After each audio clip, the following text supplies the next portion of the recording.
Hello दोस्तों। आज को देख लेंगे बीएसटी डाउनवर्ड ट्रैवर्सल जो कि है GFG problem of the day. ठीक है। चलिए देखते हैं प्रॉब्लम में क्या दिया हुआ है। Given a binary search tree with unique node values and a target value, you have to find a node whose data is equal to target and return the sum of all descended nodes which are vertically below the target node. Initially you are at the root node. तो यानी कि question में बोलने चाह रहा है कि आप लोगों को एक नोड दिया रहेगा।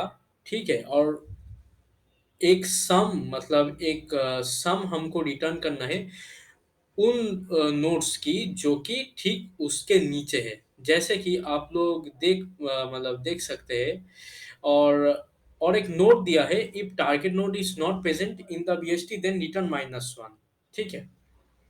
तो इसका मतलब ये है कि अगर टारगेट नोड इस बीएसटी में नहीं है, जैसे कि अगर मैं इस टी का बात कर लूँ 21, 21 इस बीएसटी का अंदर नहीं है, तो इसका आंसर हो जाएगा -1। तो चलिए देख लेते हैं कैसे करते हैं। चलिए सपोज हम लोगों को आपका टारगेट नोड, ठीक है, टारगेट नोड दिया हुआ है 21। ठीक है, 21। इस केस में आप लोग देख सकते हैं कि इस बीएसटी में कहीं पर भी 21 नहीं है। इस केस में आंसर हो जाएगा आप लोगों का -1। अगर टारगेट नोड अगर दिया हुआ है लेट सपोज 35। ठीक है। अगर टारगेट नोड दिया हुआ है 35, इस केस में हम लोगों का आंसर हो जाएगा जो कि इसका ठीक नीचे है।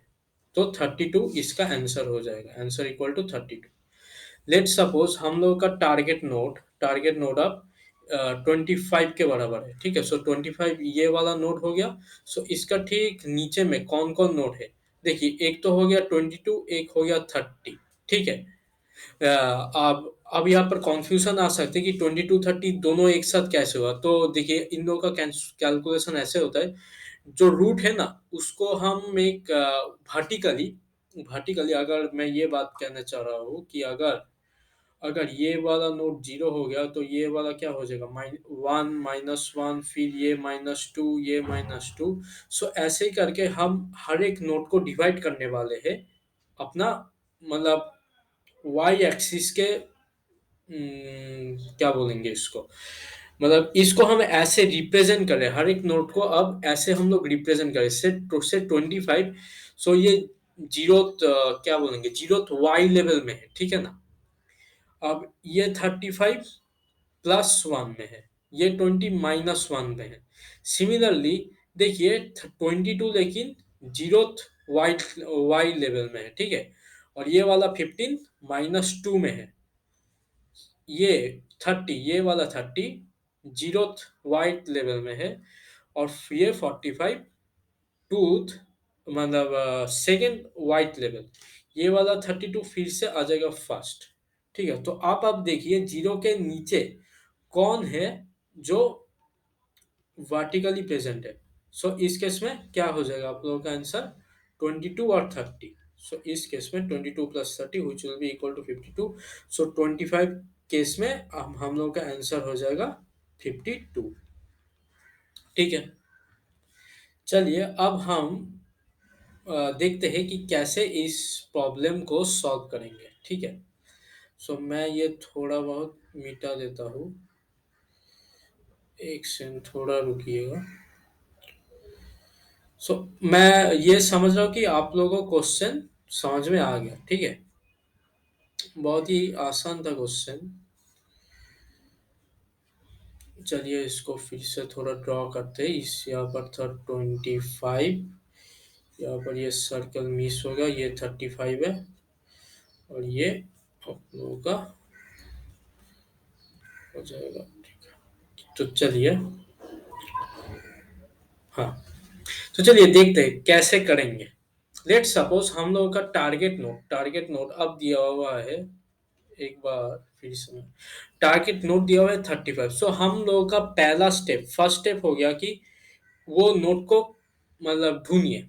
मतलब हम लोग को ये चेक करना है कि 35 असल में है कि नहीं इस बीएसटी में। ओके।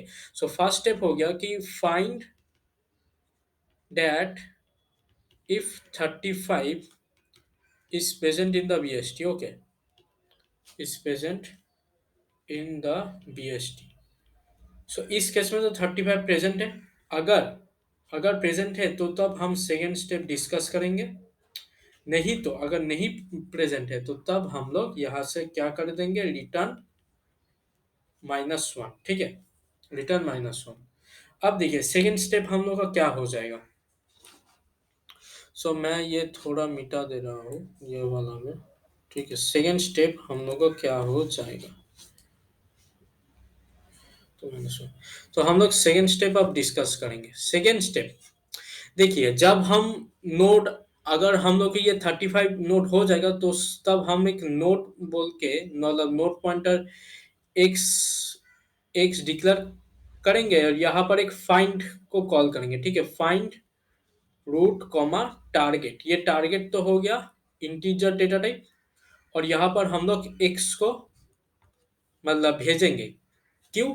ये एक्स में स्टोर होगा, ये 35 वाला नोट एक्स में स्टोर हो जाएगा। ठीक है, फिर हम लोग चेक करेंगे और इसको हम पहले पहले नल से डिक्लेयर करेंगे। ठीक है, so if if x equal to null, अगर वो प्रेजेंट नहीं है, अगर वो प्रेजेंट नहीं है तो तब हम लोग रिटर्न -1 कर देंगे। नहीं, और अगर प्रेजेंट है तो हम एक सम वेरिएबल इनिशियलाइज करेंगे। ठीक है, long long sum equal to 0। Okay, अब हम लोग एक क्यू डेटा स्ट्रक्चर लेंगे। ठीक है, क्यू डेटा स्ट्रक्चर, और उसमें हम लोग पेयर बनाएंगे। ठीक है, पेयर किस चीज का, नोट पॉइंटर और इंटीजर का। ठीक है, ऐसे हम लोग पेयर बनाएंगे, पेयर नोट पॉइंटर और इंटीजर का एक पेयर हम लोग मतलब ये क्यू डेटा स्ट्रक्चर में इस तरह के एलिमेंट स्टोर हो गए। ठीक है, स्टोर होगा। तो अब हम लोग पहले किसको इंसर्ट करेंगे। ठीक है, क्यू में हम लोग पहले 35,0 को इंसर्ट करेंगे। ठीक है, ओके, ठीक है, और एक सेकंड रुकेगा।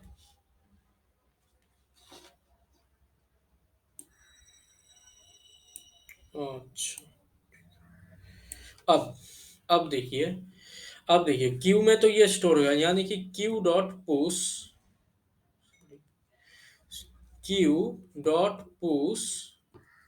इस केस में हम लोग का हो जाएगा 35,0। ठीक है, यानी कि क्यू में अब एक एलिमेंट है। अब हम लोग यहाँ पर एक सम चलेंगे, y not equal to q dot empty. ठीक है, not equal to q dot empty. यहाँ पर हम लोग यहाँ पर क्या करेंगे, node pointer x equal to, sorry x नहीं, हम लोग यहाँ पर नोट पॉइंटर टेम्प बोलेंगे। ठीक है, node pointer temp equal to q dot front. ठीक है, क्यू डॉट फ्रंट, और सॉरी सॉरी सॉरी, यहाँ पर ना ये एक्चुअली पेयर पेयर है ना क्यू में। सो पेयर अगर होगा क्यू में तो हम लोग तो वैसे एक्सट्रैक्ट नहीं कर सकते, तो हम लोग क्या करेंगे, ऑटो ऑटो वाई करते हैं, auto y equal to q dot front. ठीक है, आई होप आप लोगों को ये बात समझ में आ रहा है कि क्योंकि क्यू में आप पेयर इंसर्ट किए है, तब हम लोग लेंगे node pointer temp equal to Y dot first. ठीक है, फिर लेंगे एक integer int level equal to Y dot second. ठीक है, तब यहाँ पर हम लोग एक इफ कंडीशन लिखेंगे, if Y dot second equal to 0, तब हम लोग करेंगे sum plus equal to temp data. ठीक है, टेम्प डेटा, और अ, और if if temp left Q dot push, क्या हो जाएगा, temp left y minus, sorry y नहीं। ठीक है, वाई नहीं, यहाँ पर हो जाएगा आप लोगों का लेवल -1, और वैसे ही हम लोग राइट का लिख देंगे। ठीक है, सो यहाँ पर लिख देंगे हम लोग if temp right Q dot push temp right level +1, ठीक है, और कर देंगे क्यू डॉट पॉप, ठीक है। तो ये वाला वाइल लूप, मतलब ये वाला वाइल लूप मैं एक बार एक पार्टीशन कर देता हूँ ये, ठीक है।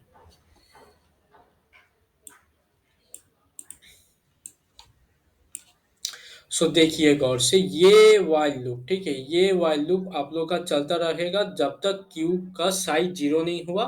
और सम में ये देखिए, ये वाला जो सम है, इस सम में, ये सम वेरिएबल में क्या स्टोर होता रहेगा, जो कि जो नोट्स जो एकदम उसके ठीक, मतलब वो सब नोट्स सम वेरिएबल, वो सब नोट्स का डेटा सम वेरिएबल में स्टोर होता रहेगा, जो कि ठीक उसका वर्टिकल में है। और फाइनली हम लोग रिटर्न कर देंगे, रिटर्न सम माइनस टारगेट, ठीक है। ये हम लोग क्यों कर रहे हैं? क्योंकि हम लोग क्योंकि आप अगर देखिएगा गौर से, इस क्यू में, ये वाला देखिए, अगर क्यू में एक ही एलिमेंट होगा तब भी हम लोग, लेकिन टेम्प का मतलब उसका डेटा ऐड कर दे रहे हैं। मैं यही कहना चाह रहा हूँ कि जो हम लोग का टारगेट है ना, टारगेट नोड, उसका भी वैल्यू पहले से सम में ऐड हो जाएगा, ठीक है। उसको हम लोग को फिर से घटाना है, क्योंकि हम लोगों का क्वेश्चन में सिर्फ वही नोट्स का सम मांगा है जो कि ठीक उसका नीचे में है, ठीक है। सो ये हो जाएगा हम लोगों का अप्रोच। सो अब हम लोग चल देंगे कोड करने, ठीक है। सो चलिए कोड करते हैं। सो पहले तो हम लोग को एक फंक्शन लिखना पड़ेगा, void find, ठीक है, void find, ठीक है। ये इस फंक्शन में फाइंड होगा फंक्शन, और हम लोग को एक पहले लेना है node pointer x equal to null, ठीक है। और फाइंड फंक्शन को कॉल करना है, उसका पैरामीटर्स हो जाएगा रूट, टारगेट और x, ठीक है। सो यहाँ पर भी हो जाएगा note pointer root in target, और यहाँ पर हो जाएगा note pointer address, address of x, ठीक है, एड्रेस ऑफ x। ये एड्रेस ऑफ x क्यों कर रहे हैं?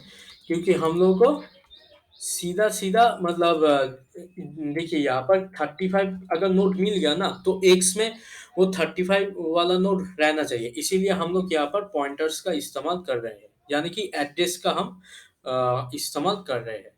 सो अगर बेस कंडीशन हो जाएगा if root equal to null, then return, ठीक है। And if root data, if root data is equal to target, तब हो जाएगा हम लोग का x इक्वल टू रूट, और यहाँ से कर देंगे रिटर्न।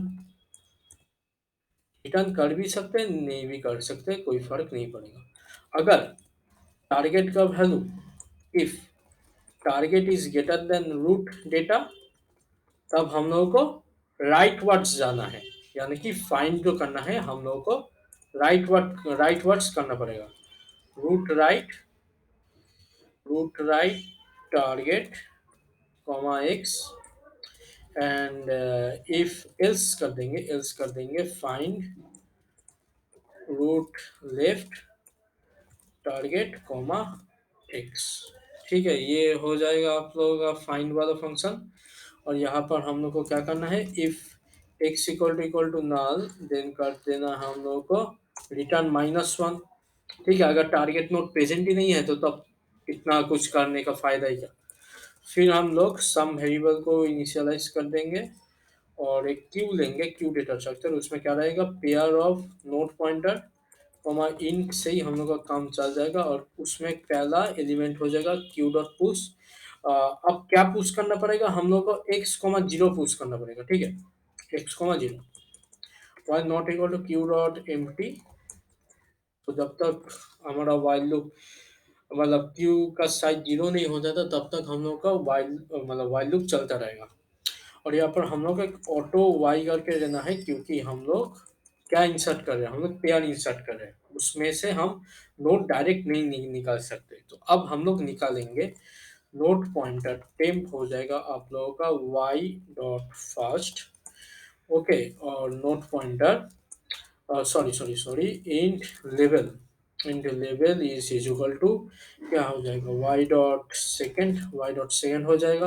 एंड इफ अगर अगर लेवल जीरो, लेवल अगर इक्वल टू जीरो है तो plus equal to sum plus equal to temp data.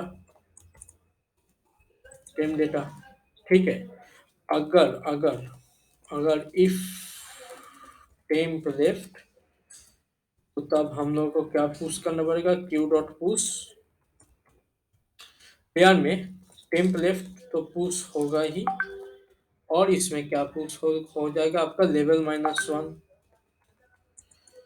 और इफ टेम्प राइट और GST right Q dot push temp right and level +1। ठीक है, और लास्ट में हम लोग को वेरी इंपॉर्टेंट ये क्यू डॉट पॉप करना पड़ेगा, नहीं तो हम लोगों का आंसर नहीं चलेगा। और फाइनली हम लोग को रिटर्न सम माइनस टारगेट कर देने से शायद प्रोग्राम पूरा चलेगा। तो देख लेते हैं। So node pointer temp equal to Y dot first हो जाएगा।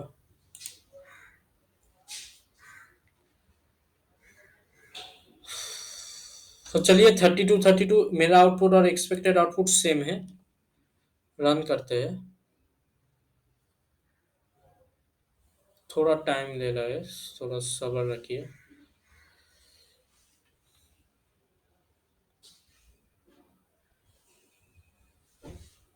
ठीक है, तो thank you, take care and good bye.